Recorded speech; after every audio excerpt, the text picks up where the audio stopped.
Luego comenzó, digamos, la parte más divertida del proyecto. Tuvimos que hacer una entrevista que fue grabada a una persona que haya vivido en ese momento, que haya presenciado la dictadura militar. Por ejemplo, yo se le hice a mi mamá. Luego de eso tuvimos que desgrabar la entrevista y pasarla a papel.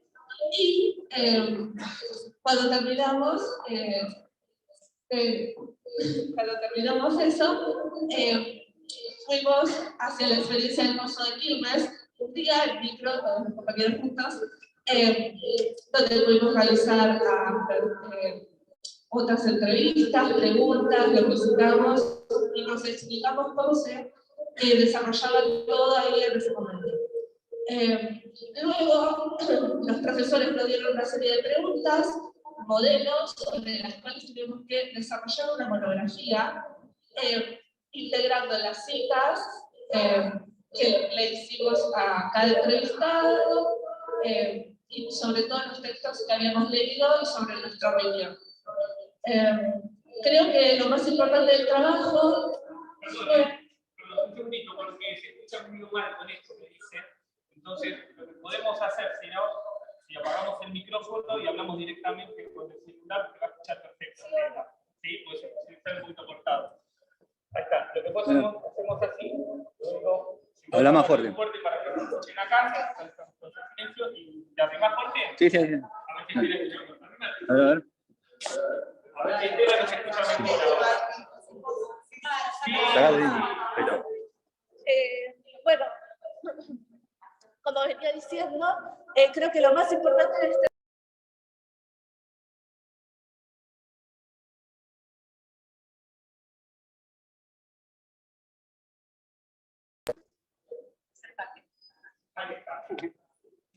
creo que lo más importante del trabajo fue entender y ver los distintos tipos de opiniones y de personas que vivieron, porque capaz mi mamá, como ella dijo en su entrevista, vivía, entre comillas, normalmente, todo muy controlado, pero en sí seguía su vida normal. Y mientras tanto, en otras lecciones, en otros trabajos, capaz mis compañeros conocían de algún vecino o algún familiar que había sido desaparecido inesperadamente en un rango de acá, en un par de cuadras, todo muy cerca, era todo muy distinto para cada persona. Bueno, me presento, yo soy Lautaro Mosquera. Como decía Martina, tuvimos que recurrir a ciertos textos relacionados con las diferentes asignaturas que conformaban el trabajo para poder analizar después las fuentes que usamos, que fueron la entrevista y la salida al pozo, de lo que van a hablar mis compañeras después. Tuvimos que hablar de ciertos textos y conceptos teóricos, tanto del lado de la política como del lado de la geografía y del lado de la sociología, que igualmente yo no voy a poder hablar mucho de ese tema porque eso era el turno tarde y yo fui la mañana, pero bueno.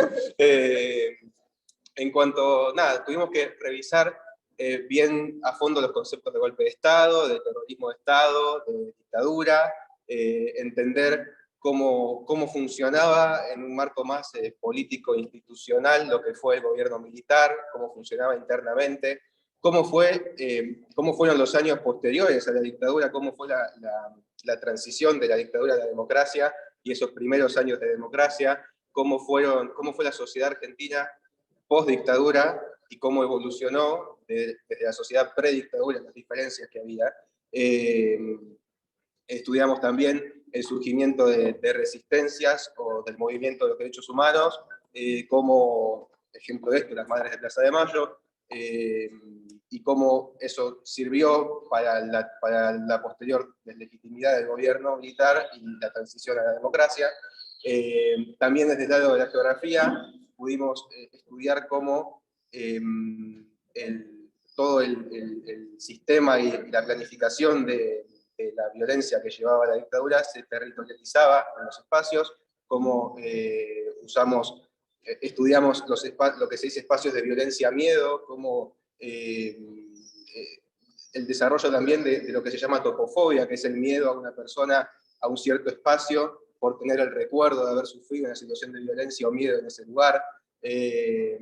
Estudiamos también cómo en los años post-dictadura empezaron a aparecer lo que son las políticas de la memoria, cómo lo que antes fueron los centros clandestinos de detención se transformaron en lugares de la memoria, y también cómo esas políticas de la memoria muchas veces eran usadas como políticas más del olvido, o generando cierta amnesia social, dependiendo de en qué manos caiga el control de la memoria, ¿no? Porque cada uno puede decidir que se recuerda y que no. Entonces, siempre, o sea, estudiamos eso, más o menos. Estuvimos con ese arsenal de conceptos, tuvimos que fusionarlos de cierta forma, y creo que de esa forma logramos tener un análisis bastante completo de lo que fue la problemática.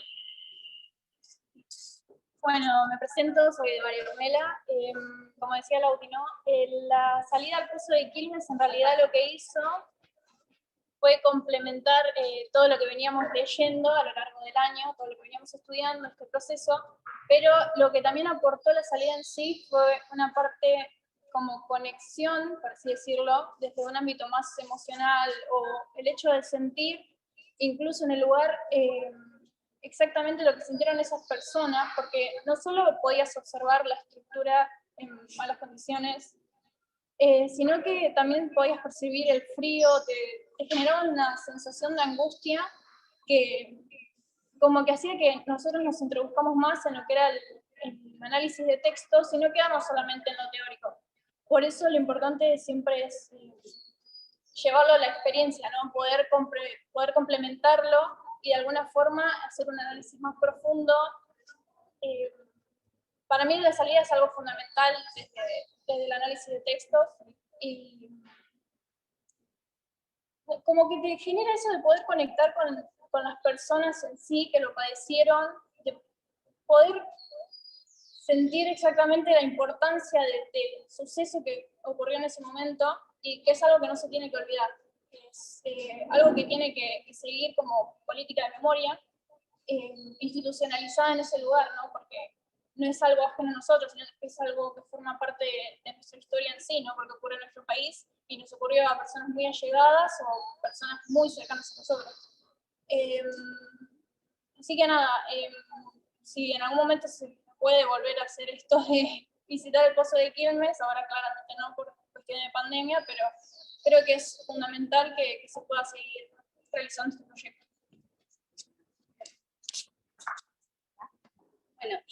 Bueno, me presento, mi nombre es Priscila Ramírez, y a mí me toca la última parte, que fue también la última parte del proyecto. No me quiero alargar mucho porque ya todos tuvimos la oportunidad de hablar, y que fue la entrevista. Que la verdad que la entrevista nos sirvió un montón, porque ya veníamos con todos los textos leídos, veníamos ya con la visita al pozo, y después tuvimos la entrevista que era vos y una persona más que te cuente lo que fue la experiencia, y la verdad que eso a todos creo que nos ayudó un montón a realizar el trabajo, porque nos ayudó a adentrarnos a qué fue todo eso, porque si bien obviamente nosotros no pudimos vivir eso, no entendemos cómo fue quizás, pero ellos nos ayudaron, nos dieron herramientas, y para poder entender qué es lo que pasó realmente, cómo las personas lo vivieron, cómo era en ese momento, no sé, ir a trabajar, salir a la calle o demás, el miedo que se tenía. Y la verdad que me encantó, porque los profesores no solo nos hicieron hacer un trabajo teórico, que bueno, que lo vamos para probar o para aprender, sino que nos ayudaron a que nosotros nos internalicemos también en lo que pasó en ese momento, que sepamos lo que las personas vivieron, y que no lo dejemos pasar como algo más que pasó en nuestro país, sino que realmente eso es lo que también nosotros deberíamos ser parte de eso, de esa historia, darle la importancia que merece todas esas personas, todos esos desaparecidos y todas las familias también que luchan por eso. Y la verdad que me encantó el proyecto, todo lo que nos aportaron, todo lo que pudimos aprender, y no solo fue un proyecto más, sino que, como decían al principio, fue un proyecto que nos marcó, por eso hoy estamos acá y podemos recordar cada detalle, si bien pasó hace bastante, cada cosa la podemos demostrar bien y contarla, por esto mismo, de lo que fue de esa experiencia tan importante y que nos marcó a cada uno de nosotros. Muchas gracias.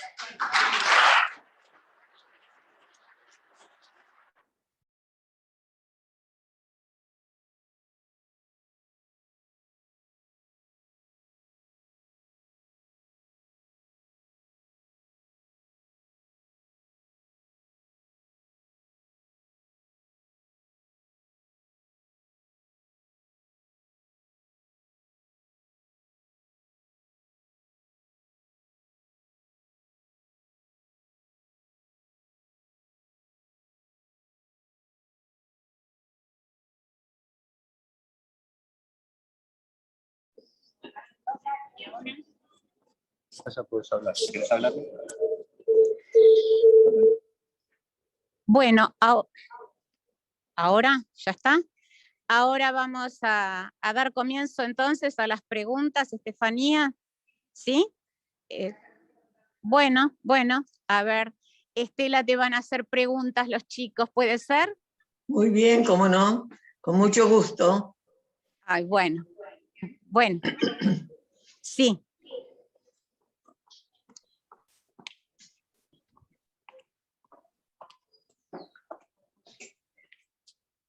Sí. Muy buenos días. Muy buenos días. Soy Fabricio Arrieta y la primera pregunta que queríamos realizarle es que si era palpable la sensación de miedo y terror en aquella época. No sé si me entienden. Bueno, no veo tu imagen, no te veo, pero te escuché. Primero quiero agradecer. Ahí está, ahora sí te veo. Muy bien. Primero quiero agradecer esta invitación a ese instituto. Realmente, por lo que escuché de los jóvenes anteriores, el trabajo que han realizado ha sido magnífico. Fíjense ustedes que no podemos perder la memoria, porque lo que pasó, pasó, pero todavía tenemos las consecuencias. Hace ya 44 años que nacimos las abuelas, vamos a cumplir esa fecha ahora el 22 de octubre, 44 años de seguir bregando para que esto no vuelva a pasar. De manera que esta actitud que ha tenido el instituto ha sido magnífico, sobre todo de perforar espacios de los que no se habla, de los que no se dice, y algunos con intención y otros no, simplemente provoca el olvido. Cuando hay olvido puede haber repetición. Ahora sí, repetime la pregunta, por favor.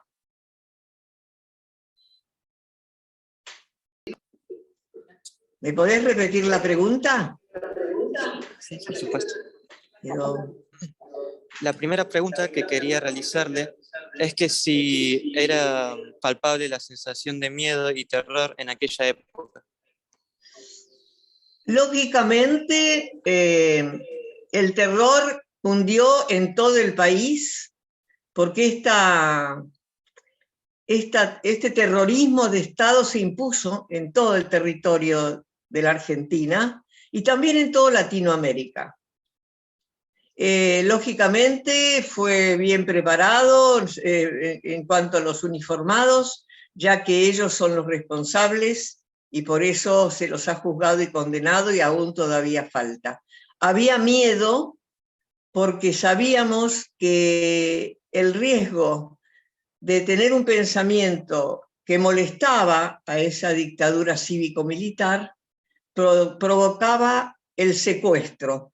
No hablábamos de desaparición, por supuesto, simplemente el secuestro. Y pensábamos que nuestros hijos, como lo dijimos muchas madres, si habían para ello cometido algún delito, que los juzguen y los condenen porque los íbamos a esperar. La respuesta personal que yo recibí, que no, que los mataban a todos. O sea, que fue una tarea diabólica, premeditada e impuesta para gobernarnos y dirigir un país hacia los intereses no del pueblo, sino de cierto sector nada más. Y miedo, porque fíjense que cuando en un barrio había un operativo de secuestro, donde venían con sus armas a las patadas en las puertas y llevándose a los empujones y golpes a los habitantes, que podía ser una familia con niños o podían ser ancianos, no importaba quién estuviera, se llevaban todos, la gente de los alrededores miraba y les decían, no miren porque también le hacemos a ustedes lo mismo. Ese miedo en la sociedad fue el que, lógicamente, permitió el silencio. Porque nadie, yo no vi, yo no sabía, no me acuerdo, no es así, por miedo. Pero ya llevamos muchos años de esta lucha y el miedo se ha perdido y muchísima gente hoy nos trae a las instituciones informaciones y nosotros, especialmente las abuelas, lo pedimos para encontrar los nietos. Porque aquellos que saben algo, porque lo vieron, lo vivieron y lo ocultaron por temor, y eso hay que entenderlo, no es cobardía, es miedo, porque los amenazaban con lo mismo, matarlos. Nosotros necesitamos saber lo que han escuchado, han visto, para seguir teniendo noticias y para seguir caminos que nos den el encuentro de los más de 300 nietos que aún faltan encontrar. Ahora, si vos me preguntás si nosotras las madres tuvimos miedo, bueno, las que salimos no. Cuando nos preguntaban si teníamos miedo, yo dije no. Si me llevaron una hija, primero a mi marido, después a mi hija, ¿cómo voy a tener miedo? No me importa lo que me pase, los voy a buscar.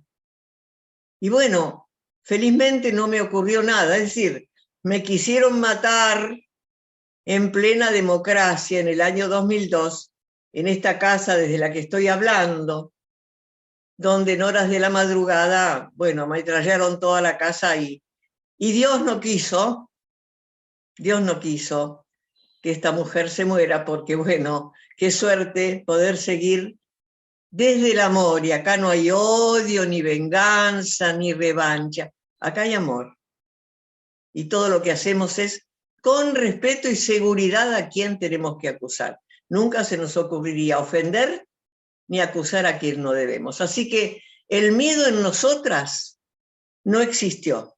Yo les cuento esto, yo soy una docente que siempre sueño con mi escuelita, mis alumnos, me jubilé para buscar, y bueno, lógicamente esa templanza de docente me ayuda mucho para entender por qué parezco tan pacífica. Pero me di cuenta, cuando tuve que buscar a mi marido primero y a mi hija después, que adentro de cada mujer hay una leona. Podés ser muy buena, pero cuando te tocan un hijo, bueno, das la vida.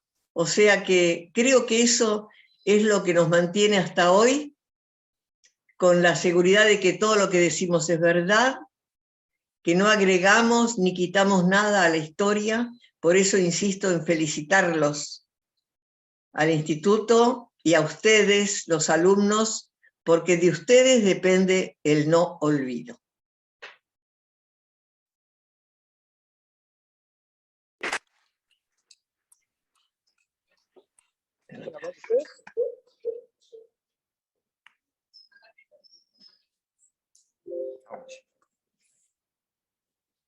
Buenos días, mi nombre es Agustín Narváez y la segunda pregunta que tenemos para usted es ¿cómo fue la recepción social de las primeras manifestaciones de Plaza de Mayo? Y también si nos quería comentar por qué piensa que fue así y cuál fue su opinión, cómo se sintió al respecto.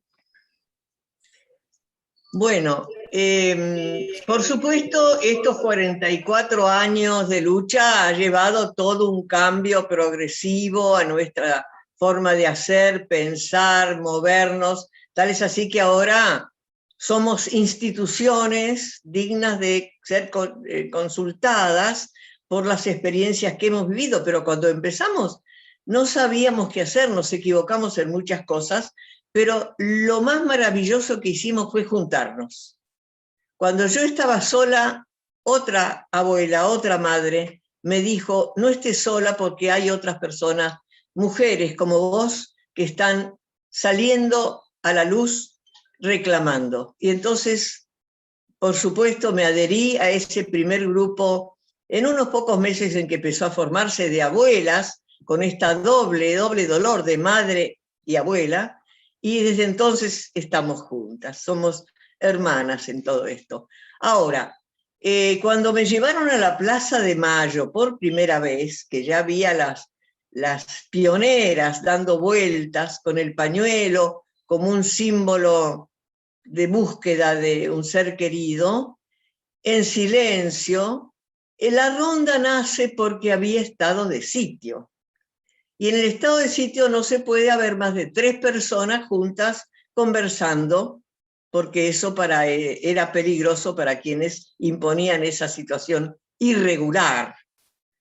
Entonces dijeron caminen, caminen, y así nace esa ronda, casi con la anuencia de los propios represores, porque ellos nos convocaron a que mediante la caminata de A3 íbamos elaborando nuevas estrategias, reuniones, comunicados, en fin, todo lo que podíamos, si nos dejaban y si el dinero que teníamos nos alcanzaba. Pero siempre el hecho era llegar hasta la Casa de Gobierno, entregarle un sobre que nunca nos recibieron, simplemente nos han mirado, sacado fotos, vigilado, pero no otra cosa. Y yo entonces, cuando dijeron, mañana vamos a la plaza, las de acá de la ciudad de La Plata, yo fui, pero cuando llegué a la plaza, yo maestrita, figuren, niños, hermosas personas de la escuela, ver los caballos con los policías arriba y armas, los que estaban de pie apuntándonos, los tanques hidrantes y toda esa maldad de la vigilancia de mujeres y algunos hombres, porque quisimos ir nosotras, a mí me dio pavura, ahí sí tuve miedo. Y dije, ay chicas, yo me voy, esto no, me dijeron las sabias, las expertas. Caminá, Estela, que no te va a pasar nada, no nos va a pasar nada. Así que me agarraron fuerte y caminé. Y sigo caminando, no en la plaza, en el mundo, que es la plaza. Sigo caminando ya con bastón, con la edad que tengo, voy a cumplir 91 años en unos días. Y bueno, cuando yo ya tuve la soltura de ir a la plaza, a otras llevé y les dije lo mismo, caminá, no tengas miedo, no te va a pasar nada. Bueno, sigue la plaza abierta. Los jueves algunas madres van, otras estamos tan ocupadas que por ahí derivamos en los nietos recuperados que nos ayudan, ya forman parte de nuestra comisión directiva, nietos recuperados, porque ya las abuelas somos muy poquitas. La mayoría han fallecido y otras están enfermitas. Y bueno, el relevo son nuestros nietos recuperados y también gente de los 13 equipos técnicos que tenemos las abuelas, porque es una organización súper compleja y muy abarcativa para no olvidar, insisto.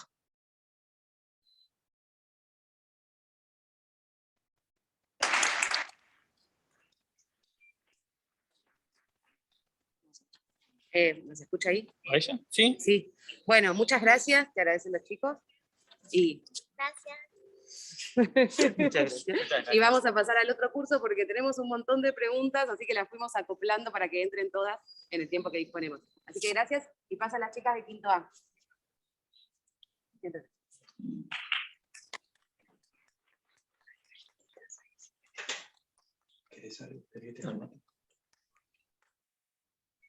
Yo les hablo mucho porque la palabra para así ahorramos tiempo.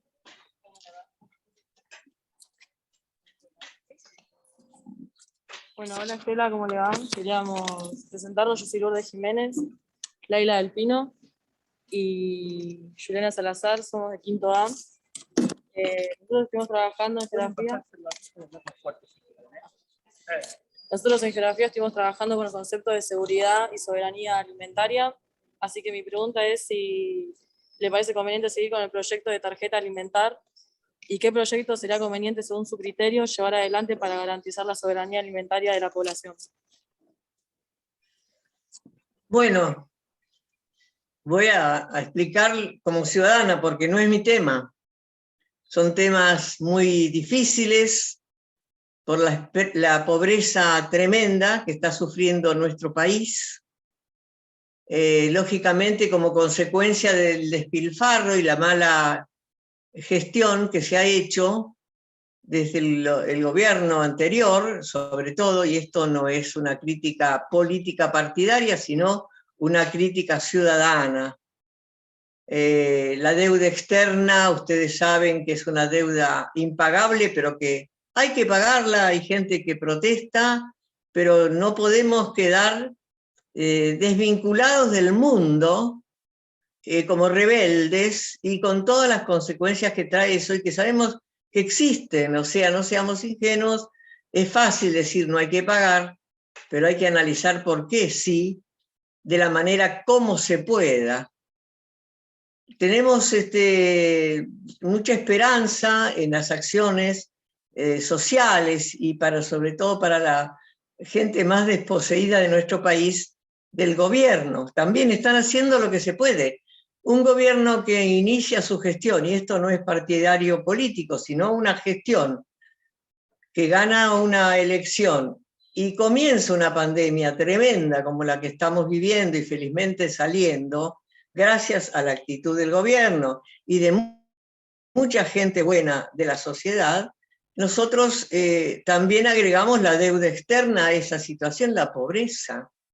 Por eso todo lo que se haga de la manera mejor, sin ofender a esa gente humilde, sino ayudándola, porque lo más fundamental para una familia es el trabajo. Lo que hay que fomentar es la creación de formas de nuevos o iguales trabajos, porque el trabajo es el que dignifica. El que gana un sueldo y no una ayuda económica se siente mucho mejor porque es libre de su vida y está teniendo lo que corresponde a todas personas con capacidad laboral de tener un trabajo digno. Así que todas estas gestiones que no son muy, yo no soy muy sabia en este tema, pero aplaudo cada vez que veo que hay una intención del Estado, del gobierno, de ayudar a que los trabajos vuelvan, la economía se recomponga. De hecho, hay algún porcentaje que ha aumentado últimamente. Yo todo esto lo sé por los que me informan sanamente desde los medios de televisión, no porque yo esté en el gobierno, porque yo estoy acá en mi casita, cuidándome, como todos me dicen, y sobre todo mi familia, para que a mi edad no tenga ningún contratiempo. No obstante, yo no los obedezco y hago lo que quiero. Así que ese es el tema.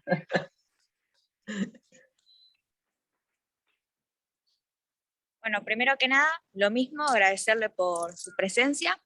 Y a partir de eso quería preguntarle acerca de la carta que se entregó a los periodistas extranjeros en el año 78, si tuvieron alguna noticia posterior a esta entrega o alguna reacción especial sobre esto. Pero tenés que agregar, porque te imaginas la cantidad de cartas que hemos mandado a todo el mundo. ¿Carta a quién?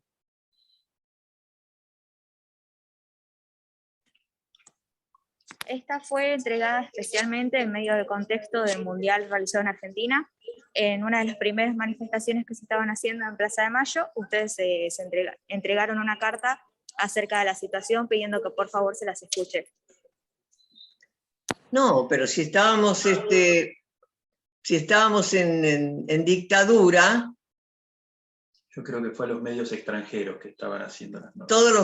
Todas las cartas que llegaban al gobierno eran inútiles. Ahora, como en ese mundial tuvimos la oportunidad de poder hablar con medios extranjeros de comunicación y de prensa, ahí aprovechamos a manifestarles a ellos, y mediante cartas y también reuniones, qué es lo que estaba pasando en nuestro país, porque la consigna era somos humanos, acá en la Argentina no pasa nada, somos derechos y humanos, decían. No, estaban secuestrando permanentemente gente mediante el Mundial o la llegada de la OEA, cuando vino también, que hicimos esa cola histórica para comentar a esta organización internacional lo que estaba pasando. O sea que el periodismo del exterior en ese momento y presente pudo sacar de nuestro dolor la verdad de lo que estaba pasando en nuestro país, que también estaba pasando en otros países, ¿no? Como en Chile, en Paraguay, en Nicaragua, en otros países de Latinoamérica estaban también dictaduras sucesivas. Así que los medios entonces fue cuando empezaron a invitarnos a ir al país al que pertenecían. Nosotros dejábamos todo lo que hacíamos como viajes con nuestro dinero particular.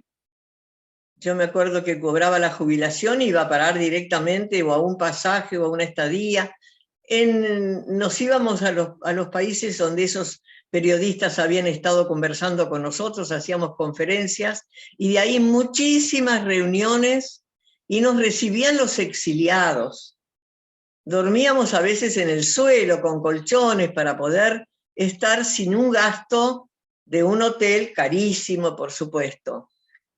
Hemos viajado desde el año 78, 79, sobre todo a países donde estos periodistas, insisto, después del 79, nos llamaron, pero también antes, porque había algunas abuelas que tenían familiares en Italia, en España, y también para empezar a hablar del tema en Naciones Unidas, otro organismo internacional que abrió sus puertas para escucharnos y ayudarnos y hacer uso de la palabra.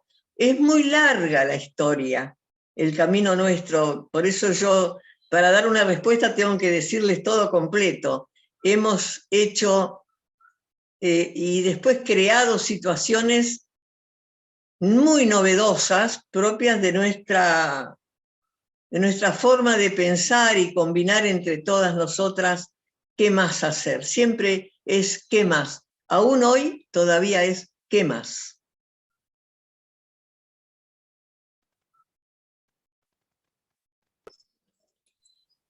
Bueno, Sí, habla fuerte. bueno, quería agradecer por parte de nuestro curso por responder nuestras preguntas y por seguir relatando lo que has vivido con las abuelas de Plaza de Mayo y que siempre va a quedar en nuestra memoria. Bueno, muchísimas gracias, muchas gracias, porque ustedes no se imaginan la satisfacción que siento de ver que jóvenes que tendrían que estar en el romance, en la cosa tierna, están con una historia tan dura, y justamente ustedes, reproductores y mensajeros de una historia que no se debe olvidar. Así que las gracias se las doy yo a ustedes de todo corazón.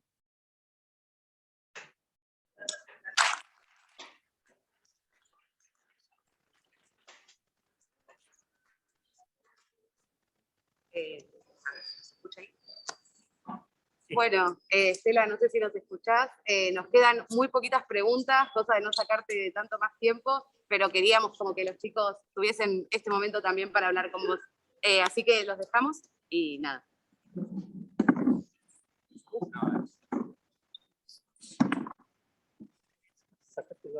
Si querés, hablar muy fuerte. Hola, nosotros somos los alumnos de Quinto C y yo soy Bruno Martínez y le quería hacer la pregunta de qué propuestas o proyectos tiene la Fundación para seguir avanzando en las búsquedas. Bueno, proyectos tenemos muchísimos y siempre agregando algo nuevo, dadas las circunstancias políticas, sociales de nuestro país. Hemos ido viendo las oportunidades en que podíamos llegar a la comunidad argentina, pero también a la comunidad mundial. Nuestros nietos tienen ya más de 40 años. Pueden estar en cualquier lugar del mundo. Entonces también nos dirigimos a los países del mundo, donde puede haber exiliados que nos ayudan o gente institucional de esos países, para que se mencione, se hable del tema todavía de la búsqueda de 300 nietos que faltan aproximadamente y no sabemos dónde están. Seguramente algunos por aventura, otros por estudio, otros por trabajo, pueden estar viviendo en cualquier país. Hoy ir a China parece que es fácil. Entonces tenemos toda una red europea por el derecho a la identidad para que desde esos países amigos nos ayuden con la difusión de nuestras estrategias del llamado a que aquel que tiene alguna duda no se quede con la duda y averigüe, aunque cueste, porque cuando hay una identidad falsa, sus hijos la heredan y por lo tanto transmite esa ausencia de identidad a otras generaciones. Y eso es gravísimo porque a la larga, y está la historia que lo habla, las cosas salen a la luz. Entonces nosotros, abarcamos todos los espacios que podemos y por eso tenemos 12 o 13, no calculo bien, equipos técnicos hoy que se fueron formando. Cada año perfeccionamos nuestras actividades de difusión y prensa, donde se ocupan de los juicios. Tenemos juicios contra los opresores en todo el país, las abuelas, en todas las provincias. Por eso tenemos un equipo de abogados. Tenemos un Banco Nacional de Datos Genéticos que es único en el mundo y que se fundó en 1984, cuando vino la democracia, que con la sangre de las familias y una sangre, hoy día una gotita de sangre nada más, del presunto nieto pueda identificarse o no como un nieto buscado.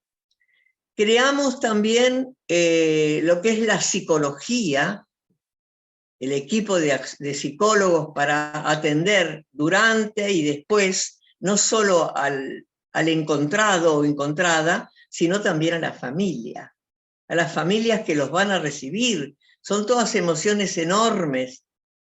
Hemos creado un archivo biográfico familiar donde está en esa caja guardada como un tesoro del equipo que trabaja en esto, para que el día que encontremos al nieto le entreguemos esa caja donde están todos los recuerdos recogidos de sus abuelos, de sus padres, de su familia, para que cuando sepa quién es, también pueda encontrarse con la historia de quienes no va a conocer porque son desaparecidos, ya seguramente asesinados, sus padres. O sea, las abuelas tenemos una función muy, muy compleja, muy delicada, muy reservada. Por eso decimos el que sabe algo que nos lo diga, que no diga quién es, sino lo que nos dice, y el que duda que venga, que lo vamos a ayudar de una manera silenciosa, y nadie va a enterarse de lo que él nos está contando. O sea que el respeto que tenemos nace del gran amor que tenemos por esos nietos que aún faltan encontrar.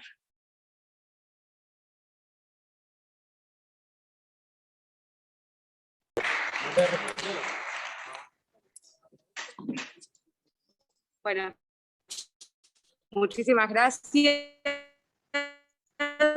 Los chicos se retiran y vamos a finalizar con sexto B, el sexto de la tarde, que estuvieron no solo trabajando desde el proyecto el año pasado, sino que ellos también en historia, porque la orientación humanidades tiene historia en sexto, no así las demás, también estuvieron viendo dictadura, así que están muy interesados en hacer algunas preguntas en relación a esta experiencia que tuvieron. Así que los dejo a los chicos.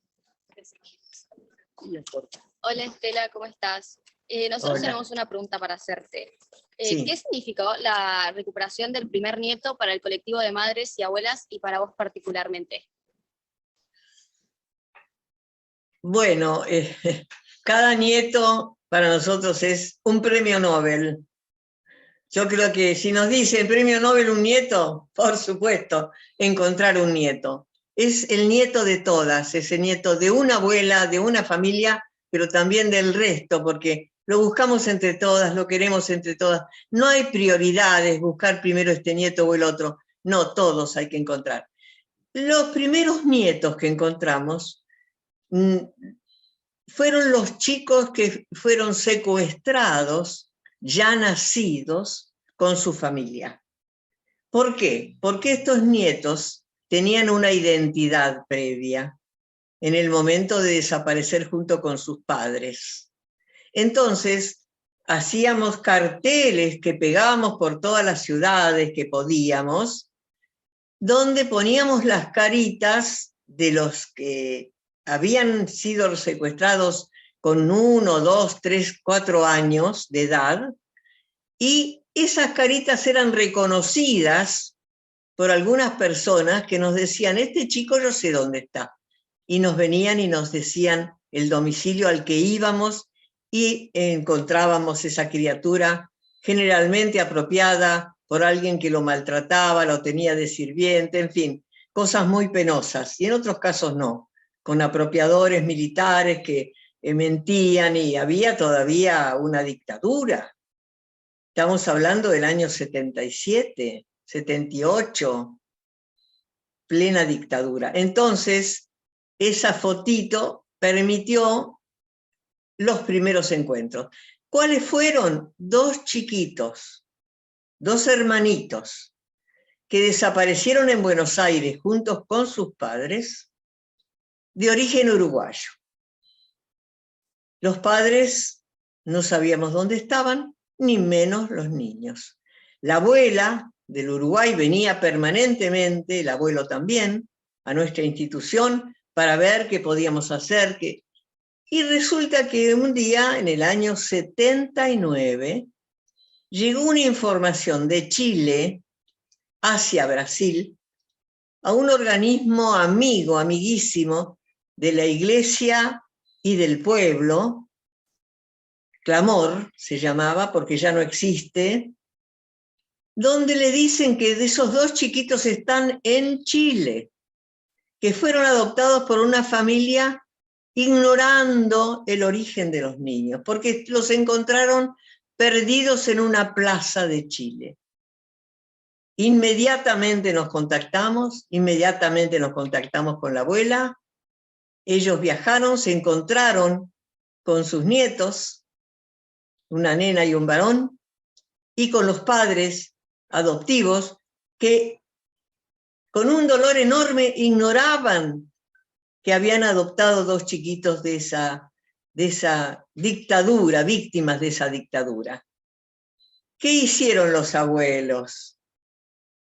Hacía 3 años ya que los buscaban. Los nenes ya estaban como con esa familia, como madre, padre, y vieron que si los sacaban de ahí y no tenían sus papás porque estaban desaparecidos, los iban a hacer sufrir nuevamente. Miren el cariño de una abuela y de un abuelo. Quédense con ellos, sigan siendo sus padres adoptivos, pero ya saben de dónde vienen, quiénes son. Bueno, esos chicos hoy son una mujer, un hombre, que viven en Chile y nos visitan cuando hacemos una gran fiesta y una gran reunión con todos los nietos para verlos a todos juntos y saber cuánto cariño tenemos para darles todavía. Es una historia que parece una fantasía y un libro, pero es una historia real.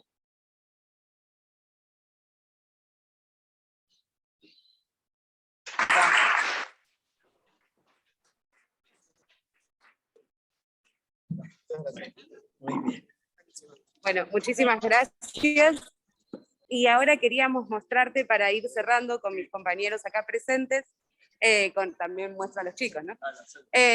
Hicimos con respecto a la salida de 2019 al Pozo de Quilmes y con una visita que habíamos hecho al infierno también en Avellaneda, un recorrido virtual, que es como un museo virtual que lo hizo Cristian, y que bueno, nos gustaría también que lo puedas ver para cerrar con eso. Así que lo dejamos a los chicos que lo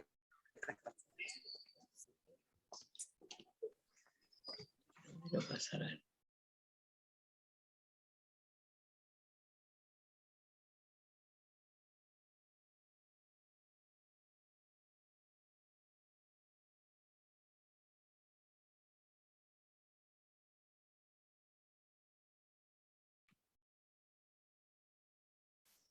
¿Tiene audio o no? Sí, sí, sí.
Ahí va. Bravo, muy bien, ¿eh? Muy, muy bueno, muy, muy bueno. Aplaudo yo ahora. Qué bueno, perfecto.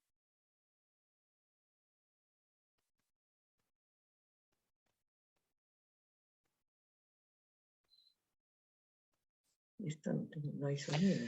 Ahí está. Estela, como has visto, han trabajado muchísimo, están muy interesados por toda nuestra historia, y vos, qué mejor que vos, que has padecido, has transitado esos momentos tan terribles. En esa época yo también era un estudiante y sabía lo que estaba pasando en el país, pero qué mejor que vos, que sos, como digo, quien ha sufrido y cómo te has restablecido, ¿no? La famosa resiliencia que decimos siempre, para seguir caminando, para seguir andando y buscando a tus nietos, a los nietos, con papás, con abuelos, que no han podido verlos y sin embargo ustedes lo construyen, lo buscan. Yo sé que no es fácil porque he leído, te he escuchado muchas veces y la verdad que es sensacional lo que has podido hacer, cómo has podido ponerte, hacerte, generar esa leona que llevas dentro para poder seguir avanzando, buscando a esos chicos. A ver, no sé qué decirte, no tengo palabras para agradecerte. Los chicos quieren hacerte más preguntas, preguntar qué pasó, cómo pudiste recuperar a tu nieto. Lo hemos visto por televisión y bueno, la verdad que nos gustaría hacerte más preguntas, pero no queremos abusar también de tu tiempo. Había hablado con Pablo, me dijo no más de 30 minutos, en eso Sí, lo que no. habíamos acordado, por favor, le dije por favor. Claro, claro. Bueno, ya llevamos una hora. Sí, No, una lamentablemente yo tengo ahora en un rato la presencia de un médico que me viene a atender para moverme mejor y por eso mi apuro, si no yo no tengo ningún problema. Yo lo que quiero decir para despedirme, porque tengo que despedirme lamentablemente, ofrecerme para próximas reuniones cuando ustedes quieran, va a ser un gusto enorme, decirles lo que vale para nosotros, para levantar nuestro espíritu, para sentirnos bien, ver que la juventud está trabajando en temas como es la memoria, la verdad, la justicia.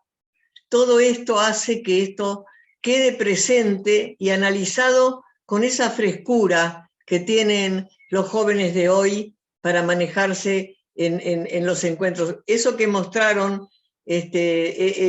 anteriormente es una maravilla, lo que han hecho, cómo han puesto en lugar la memoria de un lugar siniestro, ¿no? Todo eso que sirve para que la gente no diga, bueno, basta, sino que está todavía, está presente en nuestras vidas.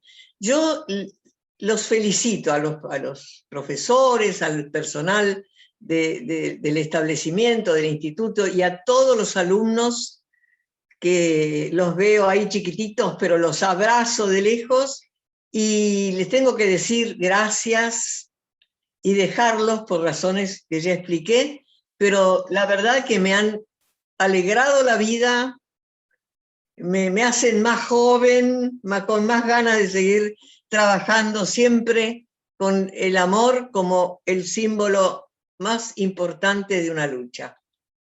Hasta pronto. Estela, hasta pronto. No, sigue hablando. Estela, un segundito Un nada segundito, más. Un segundito. me presento, soy la directora del nivel secundario y solamente quiero agradecer su presencia, manifestarle que estamos altamente honrados por esta presencia, que la admiramos como madre, como abuela, como una mujer luchadora, y también sabemos que es maestra. Así que muchísimas gracias por esta importante presencia, y en nombre de todos los alumnos vamos a hacerle llegar, y de todo el personal obviamente, un presente para que siempre nos recuerde, aunque sabemos que en algún otro momento vamos a estar con usted, y quedan pendientes muchas preguntas que seguramente le vamos a enviar y usted nos mandará las respuestas para calmar lo que va a ser la ansiedad posterior de los alumnos. Así Bueno. que le dejamos este presente que le vamos a hacer llegar, y muchísimas gracias. Muchas gracias, muchísimas gracias nuevamente, y lo voy a recibir con muchísimo honor. Mi casa es un ambiente de todos los amores que tenemos, por suerte, las abuelas de la gente como ustedes, gente buena, gente generosa, así que ustedes le están dando a sus alumnos el ejemplo de la vida en que los están encaminando. Así que muchísimas gracias y hasta cualquier momento. Chao.